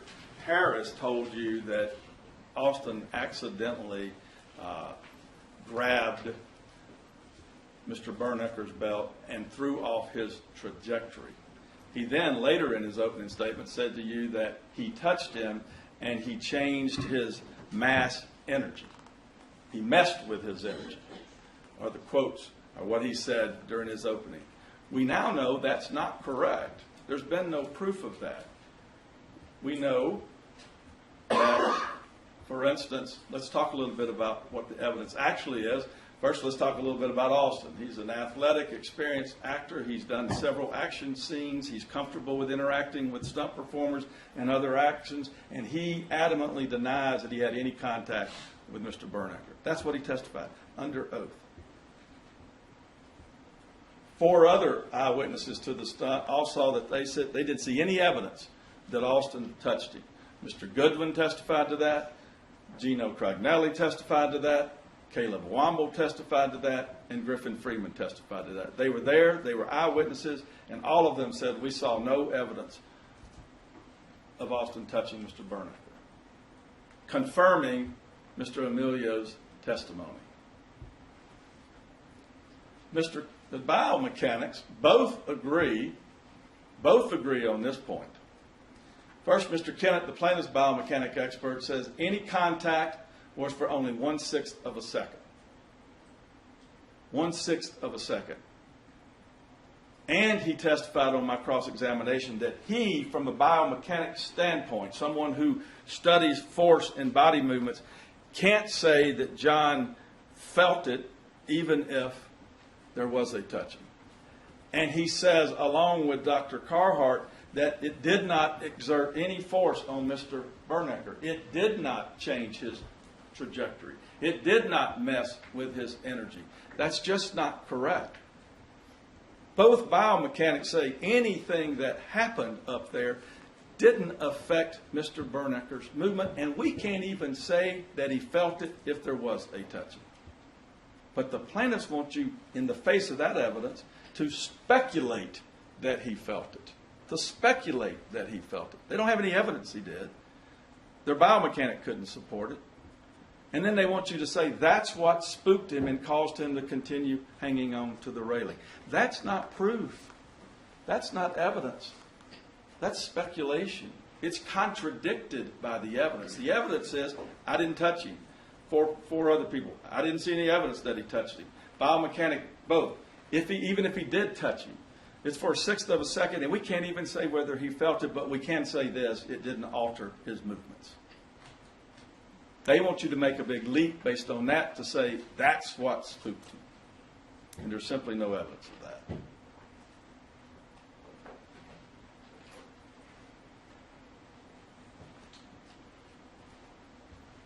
The next area I'm going to talk about is controlling the safety measures for the stunt. Mr. Bernecker, as you know, was a member of SAG. He was a stunt performer. They are part of the members of SAG. SAG, on his behalf, as his bargaining agent, negotiated with the production companies to come to the terms and conditions of his employment. That agreement is in evidence as Defendant's Exhibit 37. It's a very thick, big exhibit. Only certain parts of it relate to stunt performers. One of the parts is Schedule H, Part 1, which is on page 533 of that document. That sets forth some specific terms that relate to stunt performers. One of the important ones is that all reasonable requests and requirements for safety equipment in connection with the performance of stunts shall be complied with by producer, that be stalwart, or producer's representatives on the set or location. This is in the section dealing with what stunt performers' rights are. This is in Schedule H, Part 1 of the contract, which is part of Mr. Bernecker's contract. So the idea that Mr. Bernecker was put in a situation where he had to, could be coerced into doing an unsafe stunt is certainly not consistent with his contractual rights that he knew he had the right to exercise because he'd done it in the past. The next argument that the plaintiffs seem to be making is, well, the reason that more pads weren't in place is, one, because John was afraid to ask for it, was somehow intimidated into not asking for it. I'd like to hear any of that evidence. There is no evidence of that. And that the production would have to stop and it would be costly. Well, we heard from Caleb Wrongful on that subject. Mr. Wrongful testified upon questioning by Mr. Harris that if Mr. Bernecker had requested additional safety measures and they weren't readily available, that they would stop shooting this scene, move to the next scene, and come back when the safety equipment was available. That was Caleb Wamble's testimony. He said we wouldn't stop production. We would just stop the scene and go to the next scene and get what he needed. So the idea that Stalwart was not going to give Mr. Bernecker what he wanted, in addition to all the Mr. Simmons saying he would have gotten what he wanted, Mr. January saying he would have gotten what he wanted, Mr. Wamble says he would have gotten what he wanted, and if we needed to stop the scene, we would have done it. They want to say, well, you could have done all this for $500 or $1,000 for a spotter. Really? Really? I mean, they think that means, well, they won't do it because it may be $500. The Walking Dead wouldn't spend $500 to put out more pads if they believed it was necessary or if it had been asked for. That just doesn't make any sense. The reason there weren't more pads, again, was because no one foresaw Mr. Bernecker would end up where he did. I'll talk a little bit about the plaintiff's case. It really is centered on this injury and illness prevention program, this guideline, and it is a guideline. It says it's a guideline. It was used, though. I don't want you to get the impression that it wasn't used. Mr. Luce went through some provisions that were specifically followed by him in terms of doing an orientation, in terms of communicating with department heads, in terms of distributing the guideline to people, in terms of making it available on site, in terms of having a meeting to encourage everyone to become familiar with it. It was utilized because it does have helpful information in it, no question about it. But the plaintiff's whole case is centered around this, and I've talked about it a little earlier. But there's really no connection between what they complain about and what happened on this stunt, because we know that Mr. Simmons called an off-site, outside safety consultant before this stunt. That's the evidence. Here, it says right in it, this material in this manual shall be used as a guideline for our production of The Walking Dead to provide a safe and helpful work environment. And then it says, the role of the production safety representative is to provide assistance and guidance. Assistance and guidance. And I've already told you that this production safety representative duties was fulfilled by any number of people, both on and offset. And it's not to assume or replace every member of the production company's role in safety management. And again, Mr. Luce and Mr. January described for you how that happened. But the plaintiffs take a policy because they don't really want to focus on foreseeability, what people knew at the time, what people could plan for, what people could understand, what might happen, because they realize they had no evidence that this could happen. And instead they want to pick out a policy and say, well, you didn't follow your policy, so you're bad people, and that caused the accident, without linking the two. No linkage or causal connection between the two. They also rely heavily on Conrad Palmisano, their stunt expert, and he said some interesting things. One thing he said was stunt men are privates. He said essentially a stunt professional has to do what they're told and they have no say-so. Well, we know that's not true. We looked at their contract. It gives them every right to say so. And we know that's not true, particularly with for instance, John Bernecker and Keith Davis, because we have instances where they both exercise their right to control the stunt. Recall Mr. Davis, after doing the stunt 4 times and still, the director wasn't satisfied with the way it looked with him going over, said, I've done that enough. I'm not doing it anymore. And Mr. Simmons immediately stopped it. Mr. Davis understood he had control of whether he did the stunt or not. And he exercised that control, and Mr. Simmons supported it.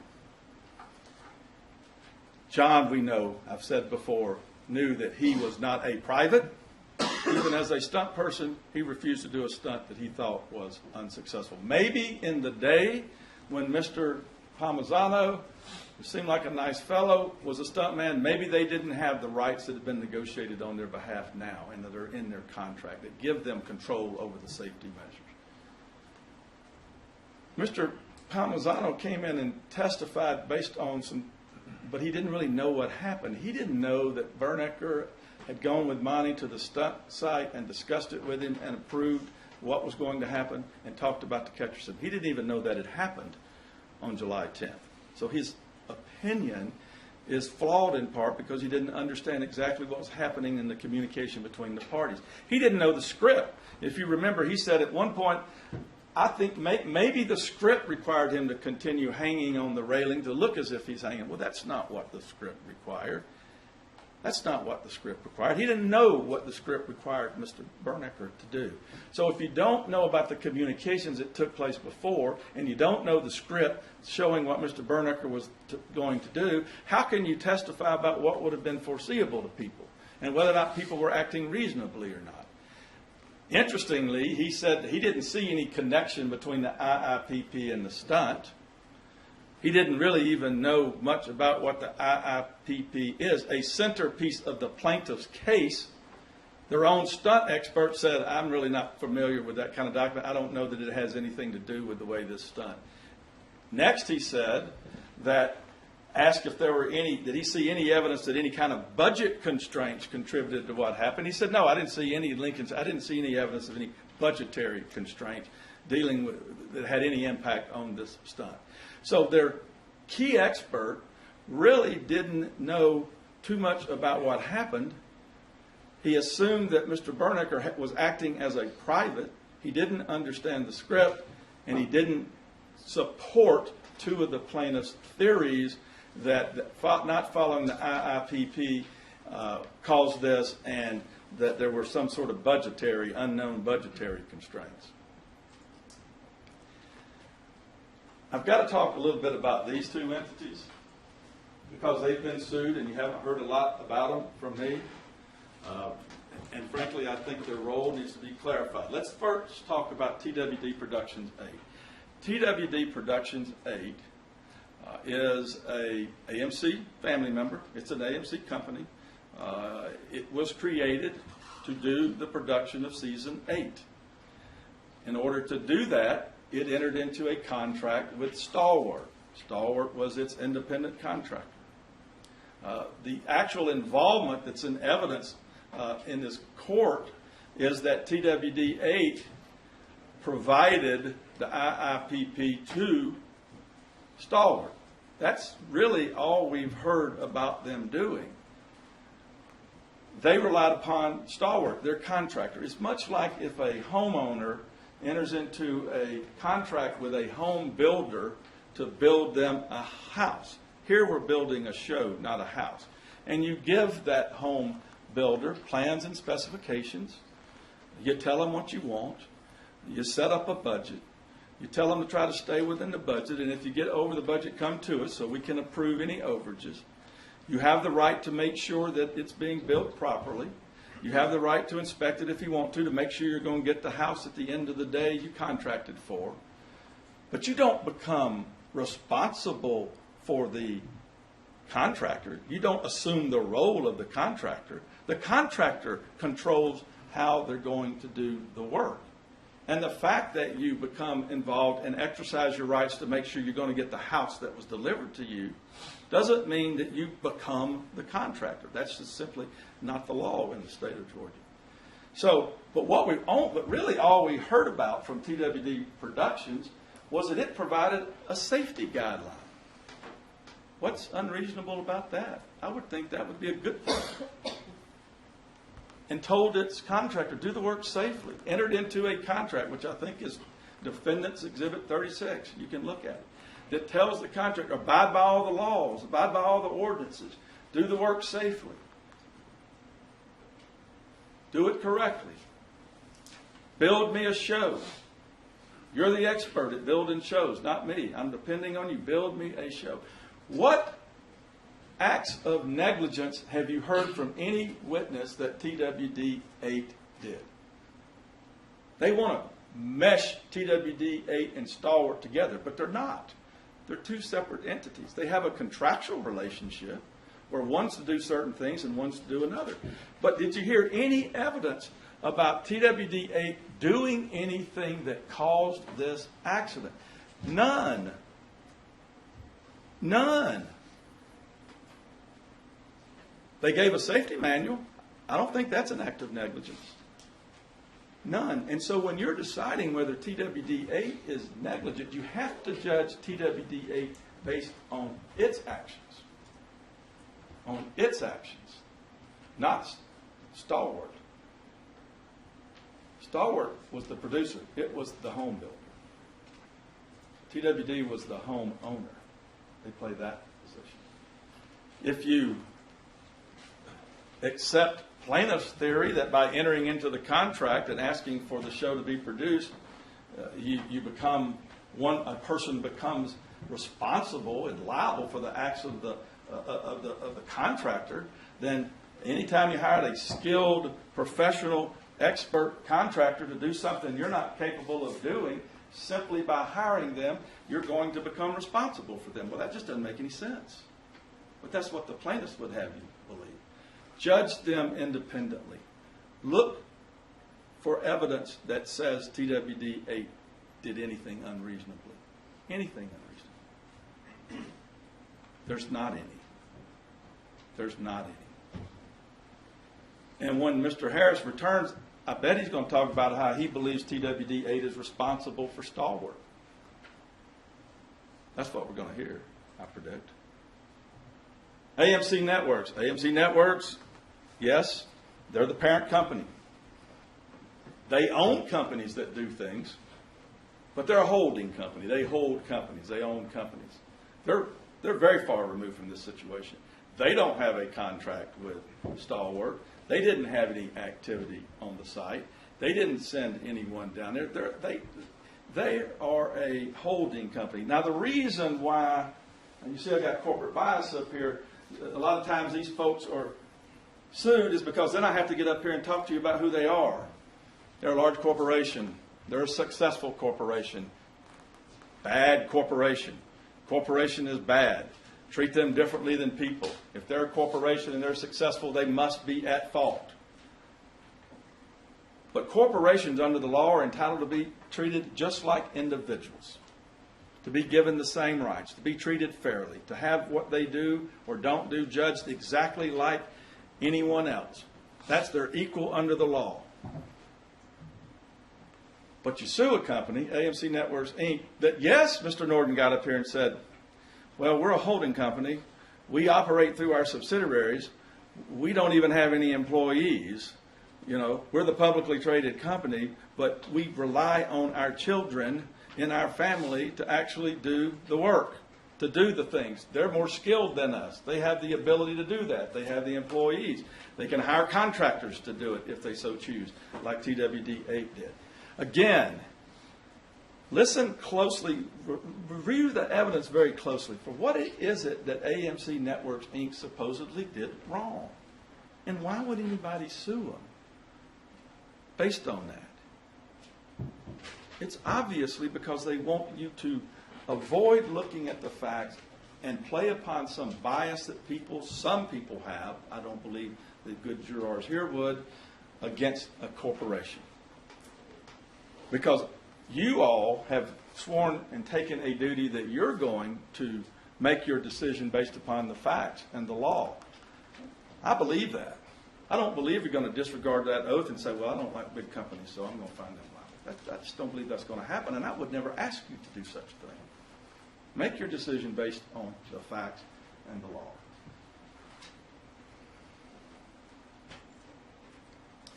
Now, we got an issue here of whether or not Mr. Bernecker was an employee or an independent contractor.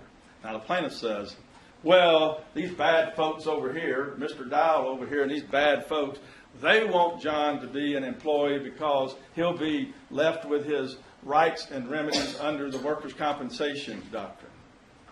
Well, that's the same rights as every other, or most every employee in Georgia has for worksite injuries. If you're an employee, the law does provide you with a remedy. It does. You're not remediless. You have a remedy. But what it does do says you can't sue Monty, you can't sue Austin, you can't sue Jeff, you can't sue Tom, your co-employees if you're an employee, and they can't sue you. It protects each other from having suits among employees. That's not something that the defendants have decided is good policy and good law. That's something that the state of Georgia has decided.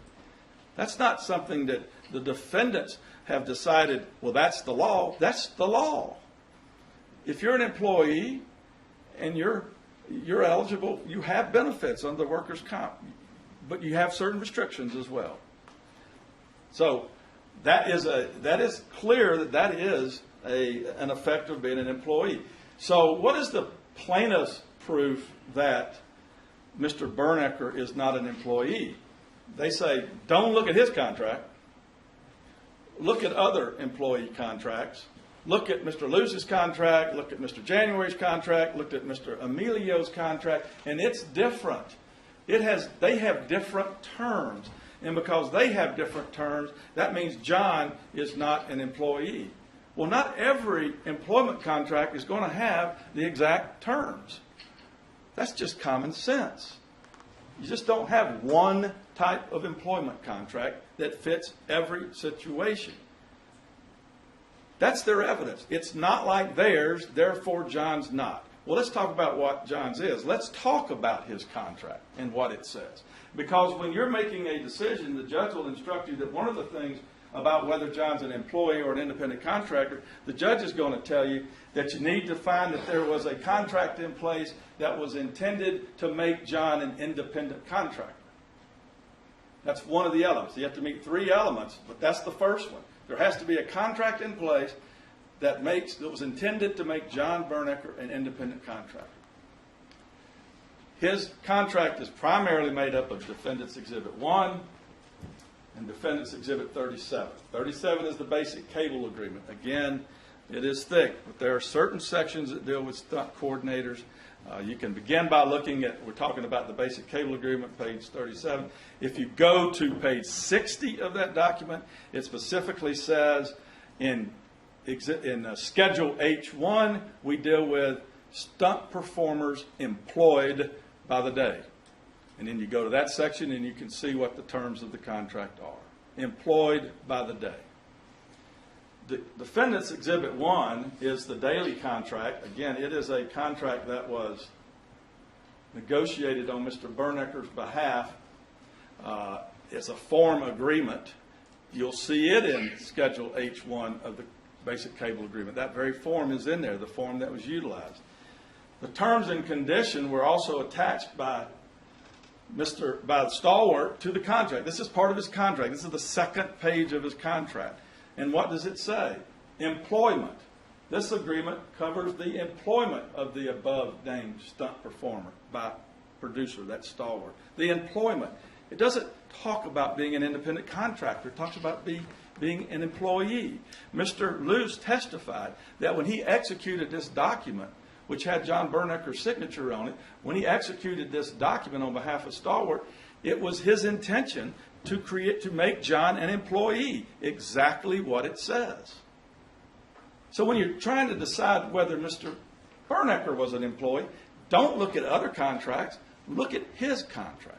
Because when you look at that basic cable agreement, which is made a part of the contract, you can see it's mentioned right here, that the conditions contained and provided for in the basic cable agreement. It's also on the first page of this document in Article 4, and it says we are incorporating in the terms of the basic cable agreement. That means they're just as much a part of the document as that one page. And when you look at that document, you're going to find that it never speaks about stunt coordinators or stunt performers as independent contractors. It talks about them being employed. It talks about their employment contract. It talks about their employers. In fact, that term, some version of employee is used over 1,600 times in this document. The document that makes up John's contract. Don't worry about what makes up these three. These people, they are employees of Stalwart. There's no question about that. Somehow John, who is a member of a union and has a contract negotiated on his behalf. Your Honor, I have an objection. May we approach? Yes.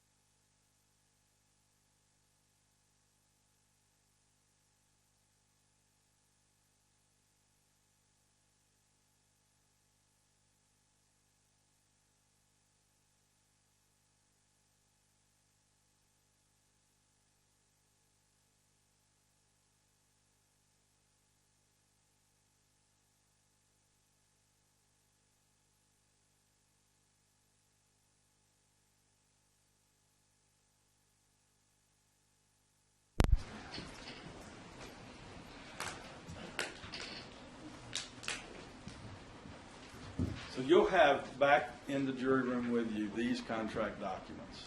In addition, Mr. Luce testified about some other documents that were completed by Mr. Bernecker, which provide evidence as to his status. This is a corporation loan-out agreement completed by Mr. Bernecker. You'll see that Mr. Luce talked about it. And in this document, you will see that Mr. Bernecker is identified as a daily employee. A daily employee, and that's signed by Mr. Bernecker. He's saying what his status is. He is a daily employee under a daily contract. Another document put in evidence through Mr. Lewis is the employment eligibility verification. Again, this is filled out by Mr. Bernecker, and he, under Section 1, Employee Information and Attestation, he fills that out and he signs it. He attests that he is the employee. He's seeking eligibility as an employee. On the second page, it talks about the employer, and that's identified as Stalwart. These are documents completed by Mr. Bernecker, confirming that he's an employee. And there's his signature down below on this document. Signature of employee. I think I've already covered this. What I'm saying is we're not arguing that Mr. Bernecker should have less rights, and we're not arguing he should have more rights. He should simply have the same rights as other employees. The last point I want to discuss here is, but before I move to this, let me go back to this. Yeah, I'll just skip that. I know you're probably ready for lunch, and I'll try to get you there. When you're filling out your verdict form,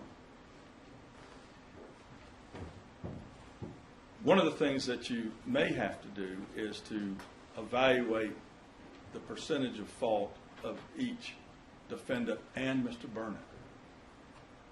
You have to sit in judgment and decide who's at fault. That's very difficult, particularly in this, what I believe to be, the evidence shows, is a horrific accident. And one of the things that you may very well decide is that no one was at fault here. People were acting reasonably. People were acting based upon what they knew and expected would happen. That they weren't acting carelessly, that they weren't acting unreasonably, that no one is at fault. No one's at fault. It's an accident. That's certainly a conclusion you can reach from this evidence. And then if you do that, what you would do is you would, in the verdict form, one of the questions you're going to have as to the allegations of negligence against the defendants, we the jury find in favor of the plaintiffs, or we the jury find in favor of the defendants. If you find that the defendants have acted reasonably, were not negligent, that the plaintiffs didn't carry their burden, that they didn't prove by the preponderance of the evidence that these people were unreasonable and should have foreseen something that had never happened previously in anyone's experience, you would find here, we the jury find in favor of the defendants. And if you check that, then you do not have to sit in judgment of all the defendants and Mr. Bernecker and make a decision how much each person was at fault. That's what you check if you believe, after hearing all of this, it's a horrific, horrible accident. But nobody acted negligently.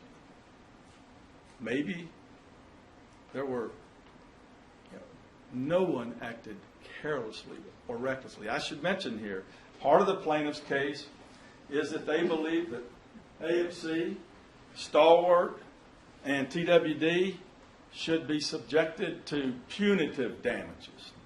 They should be punished. That's a different standard of proof. They have to prove by clear and convincing evidence that these defendants acted willfully, they acted wantonly, they acted with oppression, they acted with malice, and that they should be punished in regard to that. And they have to prove that by clear and convincing evidence. That's more than the preponderance of the evidence. There's simply no evidence here that AMC Networks Inc., TWD 8, or Stalwart acted with malice, acted recklessly, acted wantonly, acted with oppression, and should be punished. Should be punished. No evidence of that. There's no evidence, frankly, that AMC and TWD 8 did anything that could amount to negligence. They're going to argue that Stalwart did because they didn't follow their policy. In addition to punitive damages, the plaintiffs are going to ask you for compensatory damages. Now, this is a case where there should be no award of compensatory damages because the defendants aren't negligent. There should be no award of compensatory damages. Any award of compensatory damages would be unjust to these men over here. Would be unjust.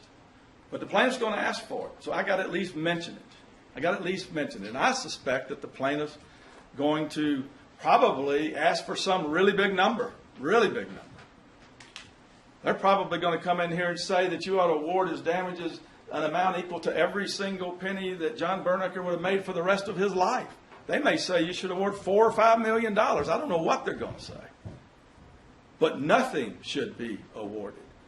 No damages should be awarded because these defendants, the plaintiffs have not proven that these defendants acted unreasonably, that they could have foreseen what happened and planned for it. Remember, what would a reasonable person have foreseen? And every piece of the evidence has been that no experienced stunt person had ever seen anything like this happen before. Thank you for your time and your attention. I appreciate everything you've done. I know my clients appreciated that. I'm done. This is always very hard for a defense lawyer. I'm finished. I can't say anything else. Plaintiffs get to come up here and talk again, but I can't talk again. This case is out of my hands. It's out of my hands. And I hope that anything that I may have done during this trial, that you don't hold that against my clients. Don't hold it against them if I've done anything to offend you. I simply tried to provide them with a fair defense so that you could fairly evaluate the evidence. But now I'm done. I've done all I can do. It's frustrating to me to know I'm finished. But I know this. It's going in good hands. My clients, Tom, Jeff, Austin, and Monty, are in good hands because they're in your hands. And you're going to do what's just. And you're going to do what the evidence shows and what the law says because you're good and fair-minded people, and I know you'll render a verdict in their favor. Thank you.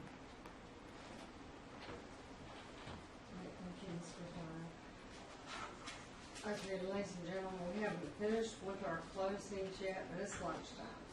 So, I have ordered y'all lunch. It's ready. Remember, when you go to lunch, all my deputies, my bailiffs will be with you. You cannot talk about anything about the case. Don't talk about all kinds of other stuff, Christmas, each other, what. You can't talk about anything about the case. Not until we finish with the closing. I've charged you on the law. But we've probably got a little while longer before we can finish. So, and I know y'all are hungry, and we are too. So, we're gonna break now for lunch. I'll see y'all back at 2:15. Okay? 2:15, Judge? Yes.